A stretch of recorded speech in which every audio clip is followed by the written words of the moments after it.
거룩한 영향권으로 들어가라 라는 제목으로 함께 말씀을 나가도록 하겠습니다. 5월 동주란 말을 들어보셨습니까? 5월 동주. 원수지간도 위험이 다가오면 서로 힘을 모은다, 그런 뜻입니다. 이 고사성어의 유래는 손자병법 중 구지편에 나옵니다. 춘추전국 시대 때 오나라와 월나라는 누구나 알아주는 이 원수지간이었다 그래요. 이는 두 나라의 오랜 전쟁에서 기인하는데, 이 오나라의 함녀라는 사람과 또 월나라의 윤상이라는 사람이 서로 원한이 너무 심했습니다. 윤상이 그런데 먼저 죽습니다. 그러자 그의 아들인 구천이 오나라를 침략해서 함녀를 죽이고 그의 아들 부차르라는 아들을 왕위에 올려놓습니다. 그런데 시간이 흐르니까 이 부차가, 어린 부차가 이제는 힘이 생긴 겁니다. 그래서 구천을 치고 구천은 또 부차에게 항복을 합니다. 이에 오나라와 월나라는 서로 죽이고 싶어 안다라는 관계가 됩니다. 이를 빗대서 손자병법을 쓴 이 손자가 하나의 예를 든 것이 바로 5월 동주입니다.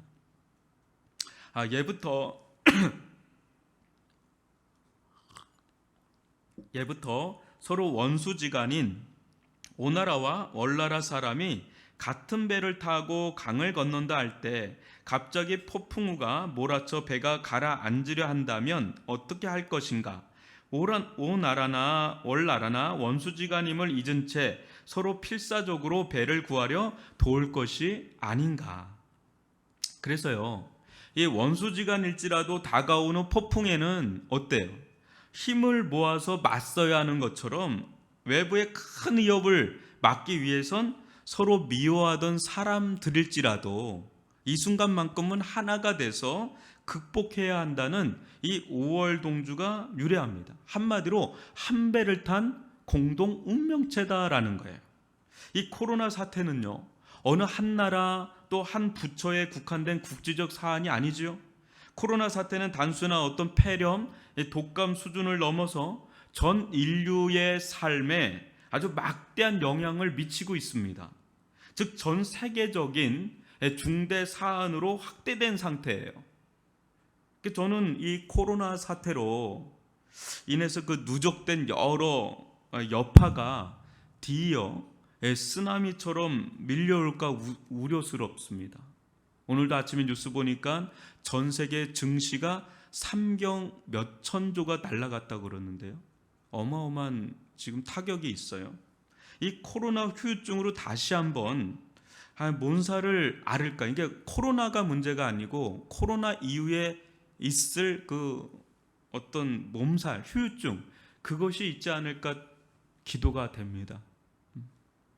이러한 때는 뭐 너나 할 것 없이요, 이 초당적으로 힘을 모으는 이 5월 동주가 절실히 필요한 때입니다.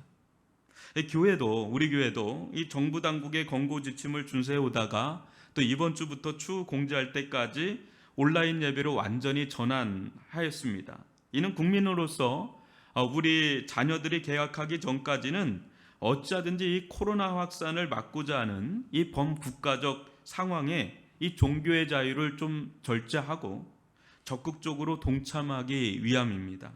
지금까지 해온 것처럼 여러분 시간이 되는 대로 또 우리도 기도하겠지만 교회에서도 여러분 처소에서도 기도해 주시기를 바랍니다.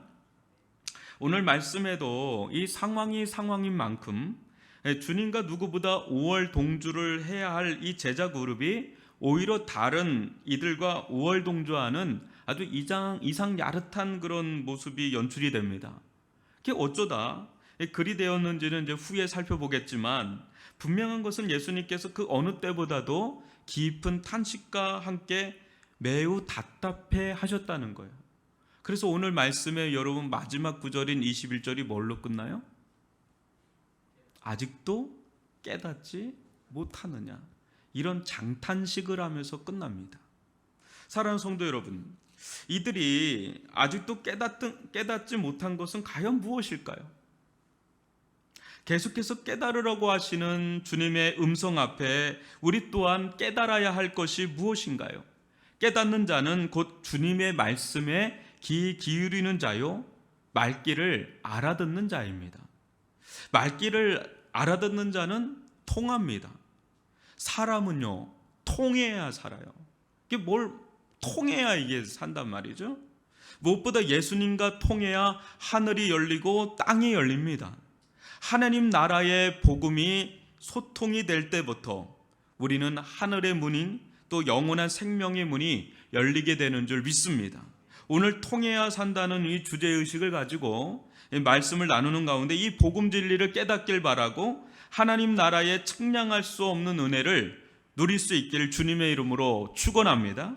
오늘 말씀의 배경은 마가복음 6장의 오병이어 사건과 유사한 칠병이어 사건입니다. 이어라고 하기엔 좀 어려운 게 두어 마리가 있거든요. 두어 마리. 이게 애매한 단어예요. 두세 마리 이런 건데 그냥 칠병이어라고 하겠습니다. 이 두 사건 사이에는 비슷하지만 다른 부분도 적지 않게 나타납니다. 여러분 1절로 10절을 다시 한번 보시는데 저와 여러분이 한 절씩 교독하겠습니다. 우리 화면으로 보시는 각 가정에 있는 분들도 좀 예배에 참여한다는 마음으로 이제 한 절 한 절 교독으로 읽어보면 좋겠어요. 그 무렵에 또 큰 무리가 있어 먹을 것이 없는지라 예수께서 제자들을 불러 이르시되 내가 무리를 불쌍히 여기노라. 그들이 나와 함께 있은지 이미 사흘이 지났으나 먹을 것이 없도다. 만일 내가 그들을 굶겨 집으로 보내면 길에서 기진하리라. 그 중에는 멀리서 온 사람들도 있느니라. 제자들이 대답하되 이 광야 어디서 떡을 얻어 이 사람들로 배불리 먹을 수 있겠까?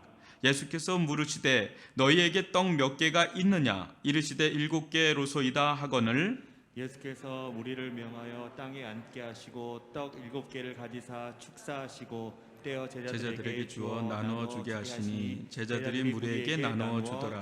또 작은 생선 두어 마리가 있는지라 이에 축복하시고 명하사 이것도 나누어 주게 하시니 배불리 먹고 남은 조각 7강주리를 거두었으며 사람은 약 4,000명이었더라.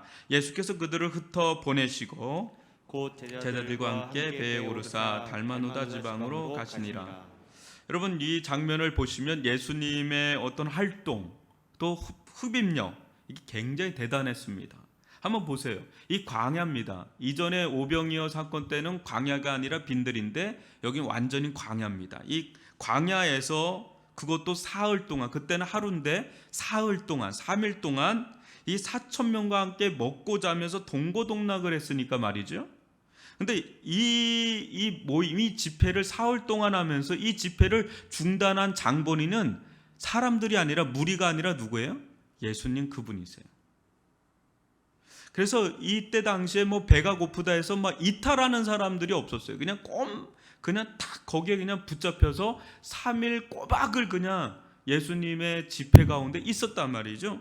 그만큼 예수님의 사역은 굉장히 활동적이고 역동적이었다는 걸 보게 되는데 그것이 말씀인 사역이 되었던 뭐 치유와 기적 사역이 되었던 사람들을 끌어당기는 힘, 그 구심력이 굉장했습니다. 그러나 주님께서 생각하시기를 더 이상 지체하다가는 이 수많은 사람들이 기진하여 쓰러질 이 상황이라 보셨습니다. 이때 마가복음 6장에 나오는 오병이어 기적과 유사한 칠병이어 기적 사건을 일으키십니다. 사랑하는 성도 여러분, 예수님께서 이 사건을 통해서 무엇을 깨닫기를 원하셨던 것일까요? 무엇을 깨닫기를 원하실까요? 그냥 단순하게 접근하면 뭐 되는 것일까? 현상적으로 또 실질적으로 4,000명이나 되는 사람들이 이 광야에서 기진하여 쓰러질 지경이니 떡기적을 일으켜 배불리 먹여야 한다라는 이런 단순 논리로 그렇게 치부해야 할까?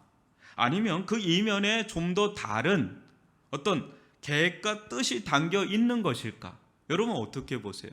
그냥 현상적으로 실제적으로 필요한 것들 그냥 채워준 그냥 해프닝으로 그냥 끝나는 건지 아니면 그 이면에 뭐가 있는 건지. 우리는 기독교 신앙을 추구할 때요 크게 두 가지로 추구하는 경향이 있습니다. 하나는 현실주의적인 경향이고 또 다른 하나는 이상주의적인 경향입니다. 현실주의적인 신앙을 보다 강하게 추구하는 자들에게 기독교 신앙이란 뭘까요? 매우 실제적이어야 한다는 그런 생각이 지배적입니다. 그래서 국가 가운데, 정부 가운데 뭔가 우리가 해야 될 일이 있으면 적극적으로 나가서 뭔가 운동이라도 하고 막 이래야지 된다는 그런 생각이 있는 사람들이 있습니다. 그러게 현실적이지 않고 뚱구름 잡는 것처럼 보면 매우 불쾌합니다. 어떻게 저렇게 신앙을 저렇게 비현실적으로 살아가나? 뭐 이런 생각을 해보는 거죠. 이런 자들은 현실적인 떡 문제와 같은 것들을 어떻게 해서든 해결하는 데 관심이 많습니다.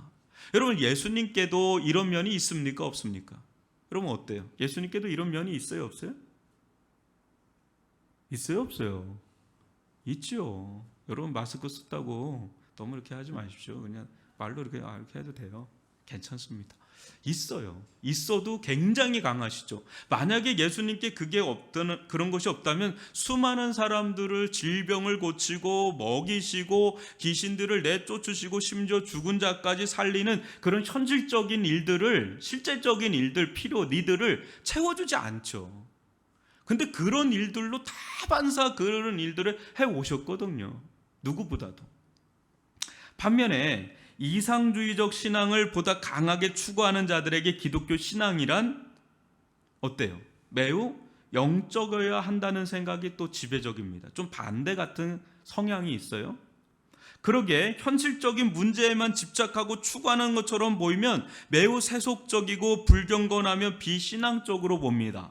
이런 자들은 이 세상 현실 문제보다 영적인 차원의 문제를 더 크게 여깁니다. 예수님께도 여러분 이런 면이 있습니까? 없습니까? 예수님은 현실 문제에만 막 집착해서 그것만 어떻게 해결하려고 막 동분서주하고 그런 면만 있습니까? 아니면 또 다른 면도 있습니까? 또 다른 면이 있죠. 그래서 여러분 어때요? 굉장히 그게 또 강하세요. 어느 때 보면 가족보다 주님을 위해 살라 그래요. 심지어 가족이 원수다라고 하고 장례를 치르지 말고 나를 따르라고 그래요. 죽은 자들로 하여금 장례를 치르라고, 심지어 나를 따르기 위해서 십자가를 지고 나를 따라야 한다. 이런 아주 무거운 부담스러운 말씀들도 상당히 많이 있습니다.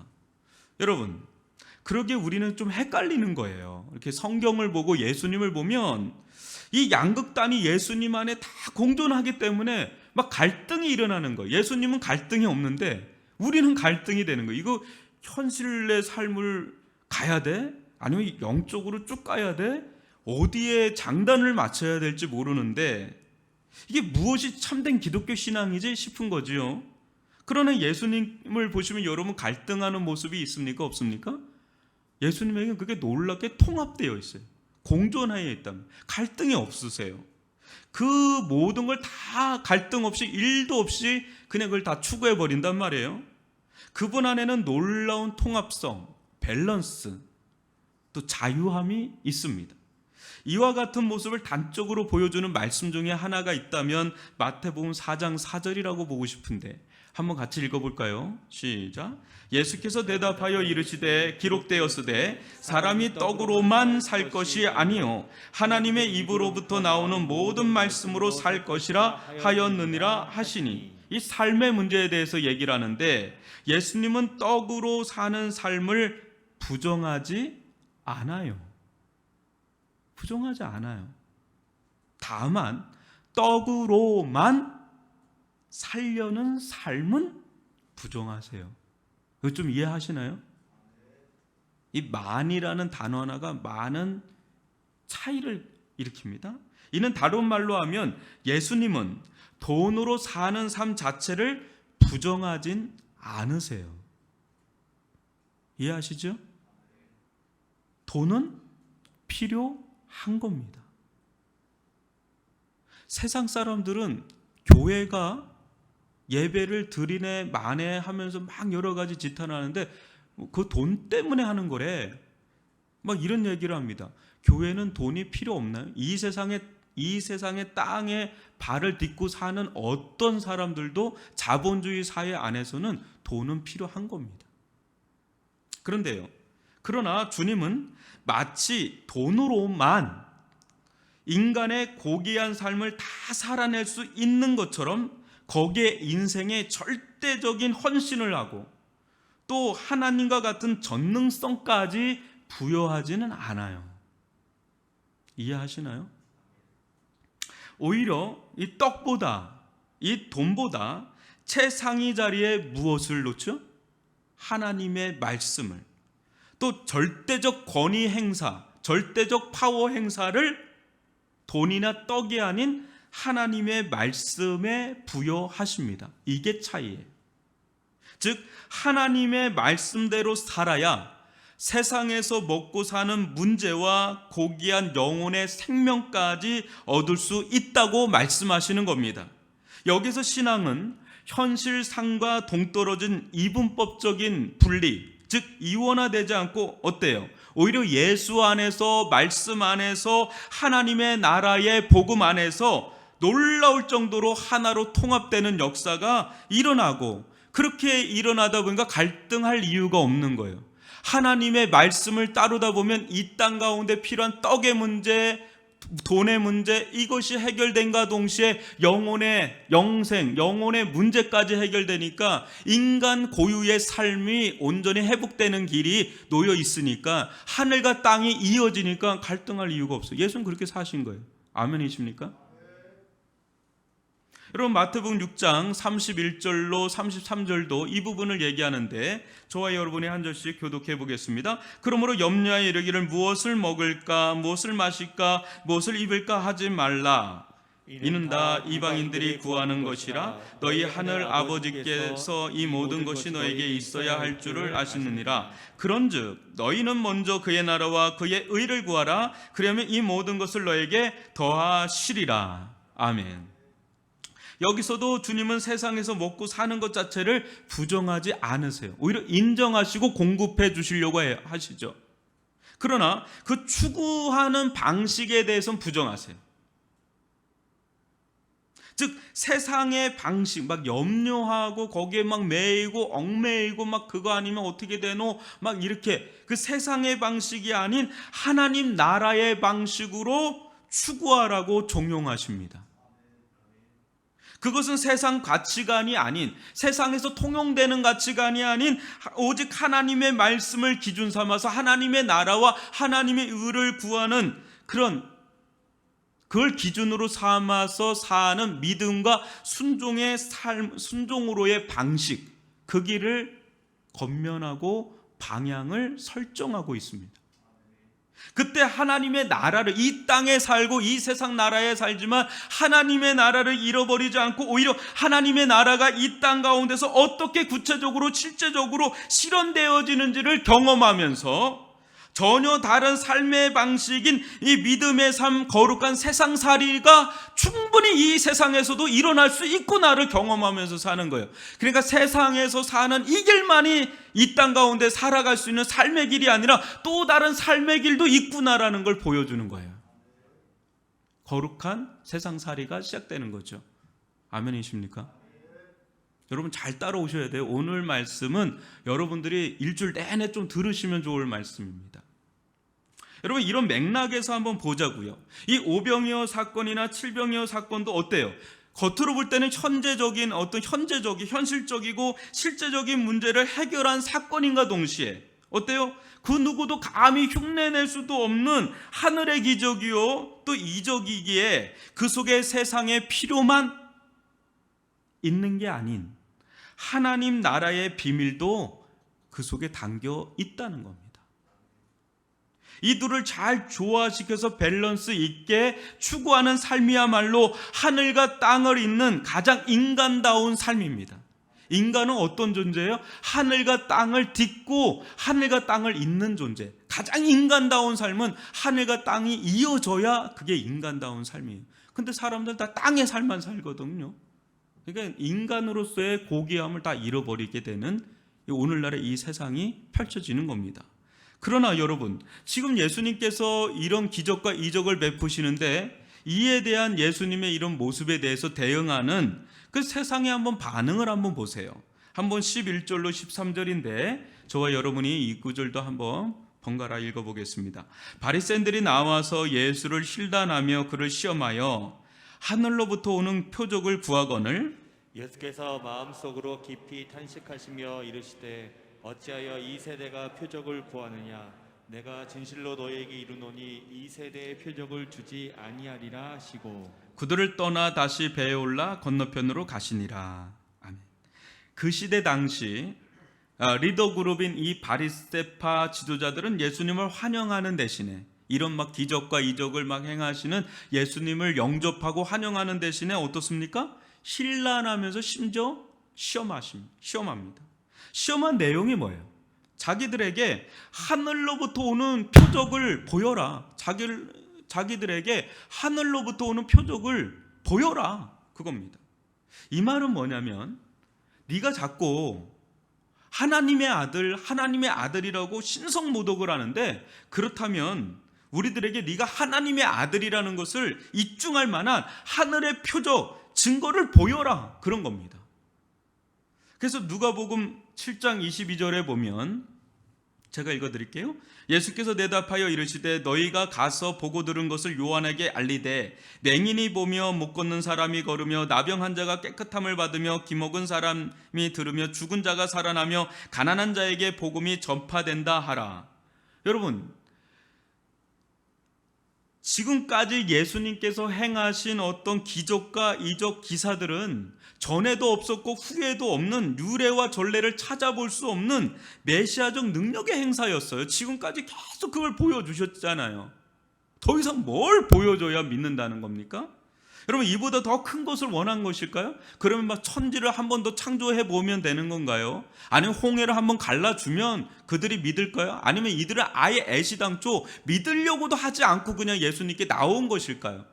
또 하나님은 이런 이들의 물에 아주 영적으로 아나무인격인 이들의 요구를 계속해서 들어줘야만 되는 맞장구를 쳐줘야만 되는 것일까요?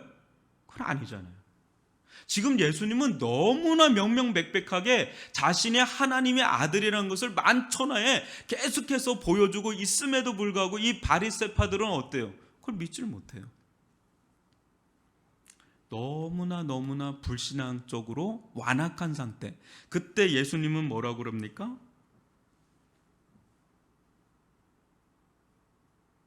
그 12절에 보면 성경에 딱 한 번 나오는 단어인데요.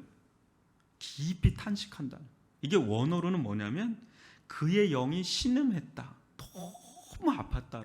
너무너무 아팠다. 너무너무 고통스러울 정도로 아팠다. 그러면서 예수님께서 13절에 보시면 12절에 보면 거의 저주를 하시죠. 13절에 보면 내가 진실로 너에게 이르노니 이 세대의 표적을 주지 아니하리라. 이것은 저주예요. 저주. 그럴 정도로 예수님 너무 마음이 상하신 거예요.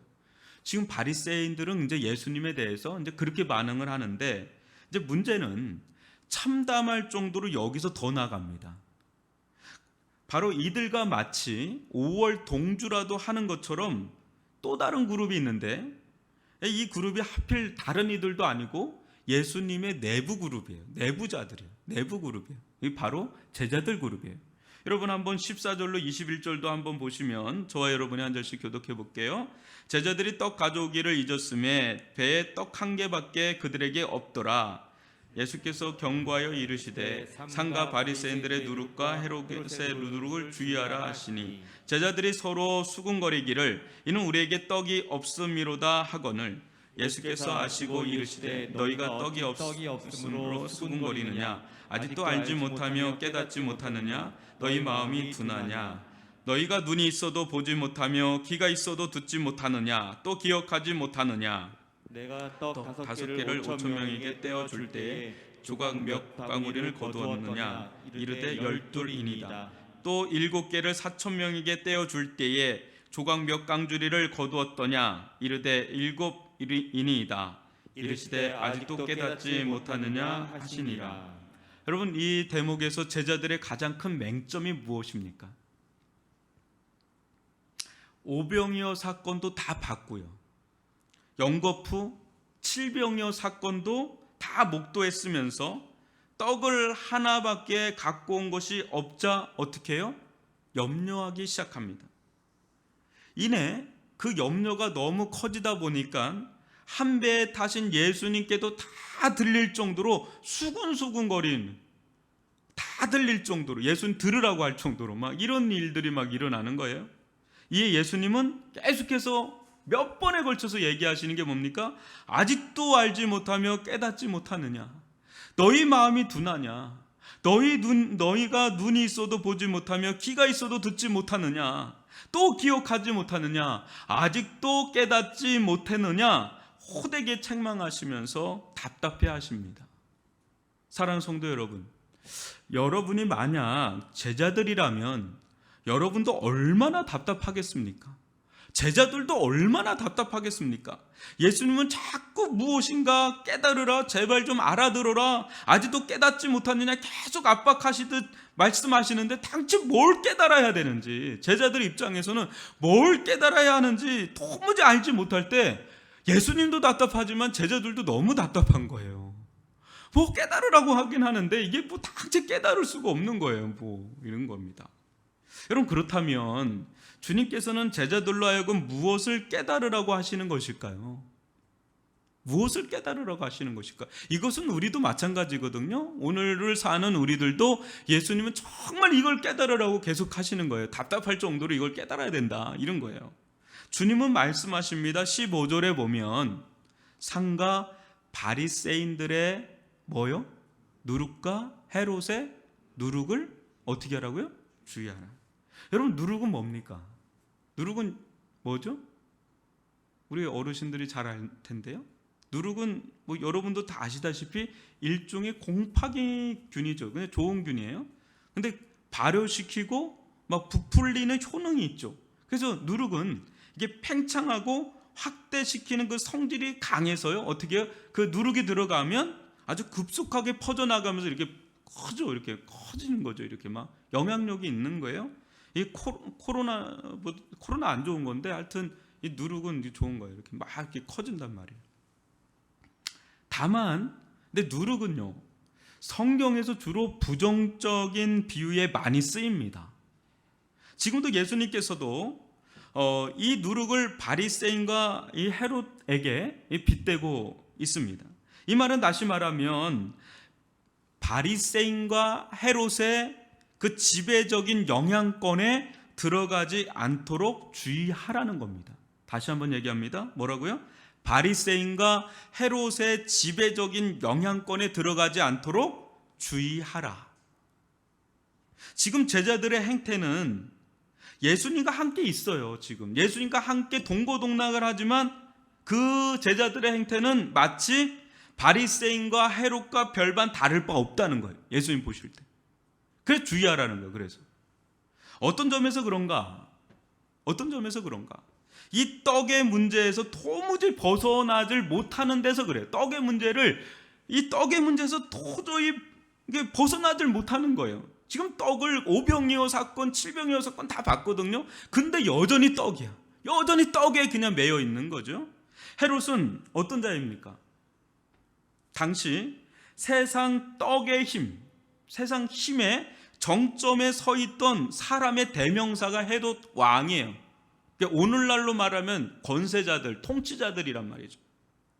제자들도 여러분 성령의 기름 부음을 받기 전까지는 하나님 나라보다 뭐에 지독한 관심을 갖고 있어요. 사도행전 1장 6절에 보면 여전히 이스라엘 나라, 이 나라, 세상 나라에 대해서 지독한 관심을 성령 받기 전까지 그래요. 제자들이. 뭐 십자가 경험하고 부활하신 예수님 만나도 소용없어요. 그냥 성령 받기 전까지는 제자들은 그냥 지독히도 그냥 세상 나라에 대해서 그냥 관심이 있단 말이죠. 헤롯과 같은 이 세상 통치자들의 그 영향권, 여러분 어때요? 무시할 수 없이 굉장히 강합니다. 신앙생활 해요. 근데 여전히 영향을 받는 건 세상 통치자들, 권세자들, 그들의 통치권의 영향을 우리가 얼마나 강하게 받는지 모릅니다. 제 아무리 예수님의 가르침을 받고 온갖 예수님의 기적과 이적을 보았어도 세상의 영향권에 강하게 지배를 받는 모습을 이 제자들에게 보게 되는 거예요. 그게 제자들만의 모습인가요? 우리들의 모습이죠. 말씀도 듣고 예배도 드리고 어떤 거 다 알아요. 근데 실질적인 삶은 세상에 영향 받아요. 세상에서 뭐라 그러면 그대로 따라가지 않으면 안 될 것 같은, 죽을 것 같은, 큰일 날 것 같은 그런 길을 간단 말이에요. 믿음 어느 순간에 없어요. 말씀 어느 순간에 없어요. 그냥 내 생각대로 고야 이 세상에서 얘기하는 거대로 가야 되는 그런 노출에 우리가 놓여 있습니다. 자유롭지가 않다는 말을 하는 거예요. 자유롭지가 않다. 왜? 우리는 이 땅에 발을 딛고 사니까요. 말은 예수님과 함께 동고동락한다 해도 알고 보면 동상이몽일 때가 많은 거예요. 지금도 같은 배를 탔는데 제자들은 동상이몽이에요. 누구하고 오히려 짝을 하니 5월 동주를 하고 있는 거예요? 바리새인들 그룹과 별반 다를 게 없어요. 보면 여러분, 바리새인들의 영향력은 또한 어떤지 한번 보세요. 제 아무리 예수님의 기적과 이적을 보고 들었잖아요, 바리새인들도. 근데 그걸 다 아는데도 여전히 어때요? 세상적인 그 유대 율법주의, 자기들의 종교적인 그 틀, 그걸로 인한 기득권, 거기에서 도저히 빠져나오질 못해요. 그 프레임으로 예수님을 보는, 그 렌즈로 예수님을 보니까 완전 이건 신성모독 이단아야. 예수님이 안 보여요. 제 아무리 주님과 함께하고 있다고 하지만 겉으로 볼 때는 굉장히 주님께 헌신된 제자들일지 몰라도 여러분 어때요?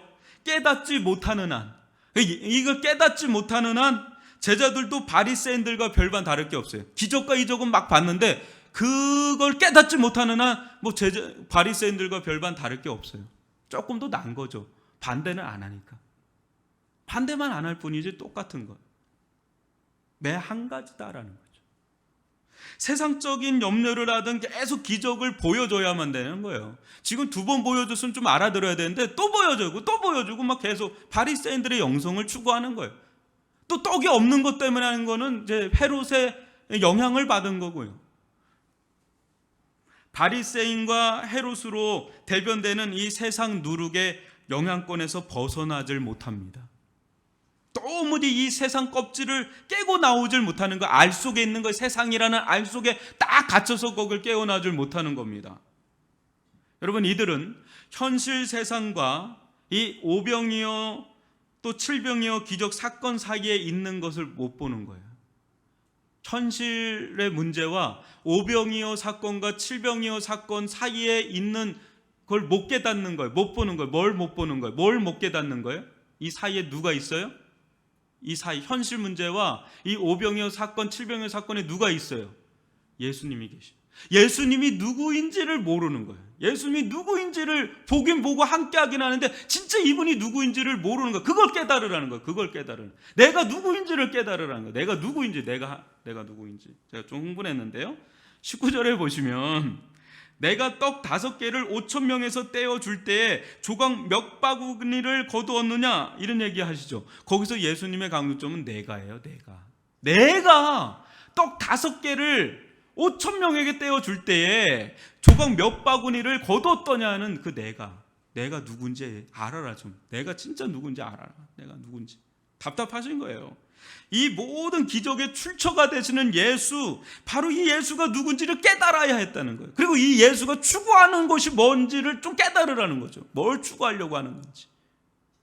좀 느껴지시나요? 예수님의 마음이? 이 말은 세상에 강력한 영향권에서 나와서 예수의 거룩한 영향권 아래 들어가야 한다는 겁니다. 예수의 강력한 영향권 아래 들어가야 비로소 이 바리새인과 헤롯의 강한 누룩 같은 영향권으로부터 벗어날 수가 있다는 거예요. 한마디로 떡의 힘을 중심으로 형성된 이 세상의 구조, 그 지배와 통치 운영 방식에서 벗어날 수가 있다는 거예요. 뭔가 있어야 그지로 옮기지, 뭐가 없으면 글로 옮길 수 있겠어요? 이 세상이 어떻게 형성되어 있는지를 알면 딱 떡을 중심으로 형성되어 있는 지배구조, 권력구조, 또 모든 것들이 그 속에서 운영되고 있는 그 사회 시스템, 경제 시스템, 정치 시스템, 모든 그 시스템으로부터 벗어날 수가 있는 길은 예수님의 영향권 아래 들어갈 때 그때 이루어지게 되는 줄 믿습니다. 떡 자체를 부정하진 않아요. 지금 잘 들으셔야 돼요. 떡 자체를 부정하진 않지만 전적으로 그것만이 다라고 여기며 사는 데서 벗어나라는 거예요. 그 누룩에서 벗어나라는 거예요.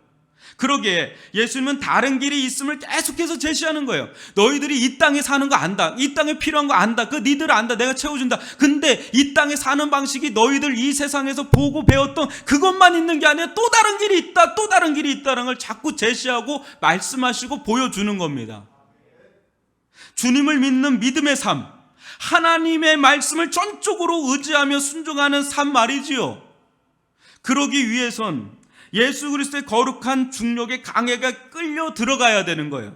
그 중력에 끌려 들어가는 그때에 어때요? 하나님을 믿는 믿음의 삶, 하나님의 말씀을 전적으로 믿으며 순종하는 삶을 살아갈 때 닫혔던 하늘의 문이 열리는 일들이 일어나게 된 줄 믿습니다. 하늘의 문이 열리면 열릴수록 어때요? 하나님 나라에 측량할 수 없는 부유한 삶이 이 땅 가운데 공급되어지는 걸 예수님 친히 몸소 보여주고 계시는 겁니다. 이런 삶의 방식도 있다라는 걸 보여주는 거예요. 그런데 이 삶이야말로 참다운 인간의 삶이라는 것을, 진리의 삶이라는 것을, 생명의 삶이라는 걸 보여주는 거예요. 하늘과 땅을 잇는 삶이라는 걸 보여주는 겁니다.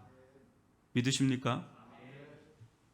이 세상보다 더 강력하고 영원한 실존하는 세계가 바로 하나님의 나라예요. 사람들은 이 세상 나라가 현실적이고 실제적이다고 그러지만 더 실제적이고 더 현실적인 영원한 나라가 있는데 그게 하나님의 나라예요. 이게 제 얘기가 아니라 다니엘서 7장 13절, 14절, 27절, 28절을 저와 여러분이 또 한 절씩 교독해 보겠습니다. 내가 또 밤 항상 중에 보니 인자 같은 이가 하늘 구름을 타고 와서 옛적부터 항상 계신 이에게 나아가 그 앞으로 인도되매 그에게 권세와 영광과 나라를 주고 모든 백성과 나라들과 다른 언어를 말하는 모든 자들이 그를 섬기게 하였으니 그의 권세는 소멸되지 아니하는 영원한 권세요 그의 나라는 멸망하지 아니할 것이니라. 나라와 권세와 온 천하 나라들의 위세가 지극히 높으신 이의 거룩한 백성에게 붙임 바 되리니 그의 나라는 영원한 나라이라. 모든 권세 있는 자들이 다 그를 섬기며 복종하리라. 그 말이 이에 그친지라. 나 다니엘은 중심에 번민하였으며 내 얼굴빛이 변하였으나 내가 이를 마음에 간직하였느니라. 계시를 받은 거죠. 이 세상 나라가 다라고 생각하며 살았는데 또 다른 하나의 나라가 있는데 그 나라가 결국은 최종 승리하는 영원한 나라라는 것을 본 거예요. 그러면서 그 엄청난 계시를 보고 그냥 얼굴빛이 변해서 죽은 자처럼 되는 게 다니엘의 모습이에요. 다니엘은 이때 당시 바벨론 수석 총리였습니다. 가장 세상의 중심에 있던 지도자였어요. 그런데도 또 하나가 보이는 거예요. 하나님의 나라에서는 어때요? 지금까지 예수님의 모습을 보면서 하나님의 나라에서는 떡 하나로 5병이어 이상을 또 4,000명을 모두 먹이는 문제, 모두 먹이는 그런 문제는 문제도 아닌 것처럼 보여지죠. 지금 계속해서 예수님께서 보여준 것처럼 모든 이가 어떻게 해요? 한 사람도 예외 없이 그 예수님의 그 울타리 안에 있는 사람들은 한 사람도 예외 없이 배불리 먹고도 남을 정도로 먹고 사는 문제가 완전히 해결된 나라가 하나님의 나라라는 거예요. 여기서 배불리 먹다라는 것은 생명의 충만함을 가리켜요. 그러니까 천국 하나님의 나라는 뭐냐? 생명의 충만함을 뭐라고 성경은 표현하는지 아시죠? 생명의 충만한 완전한 그걸 영생이라고 표현하는 거예요. 영원한 생명의 삶은 어디에서 가능하다고요? 이 땅에서가 아니라 불완전한 이 땅이 아니라 하나님의 나라에서 가능한 줄 믿습니다. 또 어때요? 온갖 질병 계속 고치시잖아요. 온갖 질병 코로나도 없어요. 하나님 나라는. 죽음의 기운 자체가 없는 나라가 하나님의 나라인 줄 믿습니다. 더럽고 추한 귀신들도 없고 사망도 발을 디딜 수 없는 완전하고 영원한 나라가 바로 하나님의 나라인 줄 믿습니다. 예수님은 거룩한 누룩인 자신의 그 살과 피를 십자가의 이 만찬상에서 배설하여 떼어주고 나눠줌으로 하나님 나라의 포문을 활짝 여시는 거예요. 이게 뭘로 이어져요? 오병이어 사건, 칠병이어 사건은 십자가 사건으로 이루어지고 십자가에서 예수의 살과 피를 먹고 마시고 배불리 먹고 마신 자들은 그 속에서 영생을 누리고 하나님 나라가 열리는 은혜를 누리게 되는 줄 믿습니다. 이게 엄청난 복음이에요. 7병이요 5병이요 사건 속에는 엄청난 하나님 나라의 비밀이 담겨 있는 줄 믿습니다. 여러분, 회개는 무엇일까요? 또 믿음은 무엇입니까? 바리새인과 헤롯의 누룩으로 대변되는 이 세상의 영향력 아래 살던 삶을 내려놓고 하나님 나라로 대변되는 예수님의 거룩한 영향권 아래로 돌아오는 것이 회개요 믿음인 줄 믿습니다. 또한 마치 바리새인과 헤롯과 같은 이 통치자들과 그들의 권세, 그들의 힘, 또한 그들의 세상 운영 방식과 통용되는 그 가치들, 그것을 주로 삼으면서 그것이 인생이 다다라고 하고 로드, 나의 인생을 모두 걸 정도로 돈이다고 인생의 이런 어떤 명예, 권력 이런 것들, 세상에서 살아가는 편안함 이런 것들이 모두 내 인생을 모두 걸어야 될 만한 가치다, 마치 주라고 여기면서 살던 삶을, 그런 삶에서 돌이켜서 예수님을 나의 현실적이고 실질적인 주로 영접하고 믿는 삶이 회개요 믿음이에요. 이원화된 게 아니라 세상은 이렇게 살고 교회에서는 이렇게 사는 이원화되고 분리된 그런 이분법적인 삶이 아니라 하나님 나라로 이 세상을 통합하면서 사는 삶, 그 삶이 회개요 믿음의 삶이라는 거예요. 누구의 영향권 아래 더 노출되어 있느냐, 그 싸움이에요. 예수님과 함께하면서 제자들은 여전히 헤롯과 바리새인들의 누룩에 영향을 더 받아요. 왜? 그게 더 실질적이고 더 강해 보이니까. 근데 그거보다 더 실질적이고 더 강한 하나님의 나라가 우리들 가운데, 하나님의 말씀이 우리들 앞에 있는 줄 믿습니다. 회개는 이쪽의 삶을, 이 누룩의 삶을 결단하고 주님을 믿고 헌신하며 순종하며 나아가는 것이 회개요 믿으며 그 속에서 실질적인 구원의 역사가 일어나요. 그냥 어설프게 산다고 믿는 삶이 아니다라는 거. 어설프게 그냥 있다고 예수님과 옆에 있다고 진짜 그게 깨달은 게 아니다라는 걸 여러분 아셔야 됩니다. 깨달아야 돼요. 깨닫는 사람은 변화되지 않아요? 변화되지 말라도 깨달으면 변화되는 줄 믿습니다. 여러분, 이런 자에게 구원의 역사가 일어나고 영원한 생명의 역사가 일어나고 이런 자에게 하나님의 나라가 열리는 줄 믿습니다. 이런 자가 하늘이 열리고 땅이 열리는 자예요. 또 세상에 사나 세상의 영향권으로부터 점점 더 자유로워져요. 점점 더 자유로워져요. 염려보다는 만족하는, 입을 것과 먹을 것이 있은즉 족한 만족의 영성을 누리고, 세상에 사나 하나님의 거룩한 영향권에 강력하게 다스림을 받는데 이 모든 것을 가능하게 하는 것은 우리 힘이 아니에요. 성령의 은혜와 권능이 우리로 하여금 이 진리를 따라 살아갈 수 있게 하는 힘을 제공해 주는 줄 믿습니다. 그리고 우리에겐 성령의 은혜와 권능이 정말 은혜가 필요한 겁니다. 이 말씀이 정말 그 말씀대로 살아갈 수 있는 세상의 영향권, 이 누룩 같은 영향권에서 나와서 거룩한 예수의 영향권 안으로, 하나님의 영향권 안으로 들어갈 수 있는 힘을 달라고 기도하는 저와 여러분이 되기를 주님의 이름으로 축원합니다. 지금 형용한 가운데 있지만 주님, 저희들 이 세상의 영향권에서 좀 벗어나서 주님의 그 은혜의 영향권 아래, 거룩한 영향권 아래, 하나님 나라의 부유함 아래 저희들이 들어갈 수 있게 해달라고 기도하는 저와 여러분이 되기를 주님의 이름으로 축원합니다.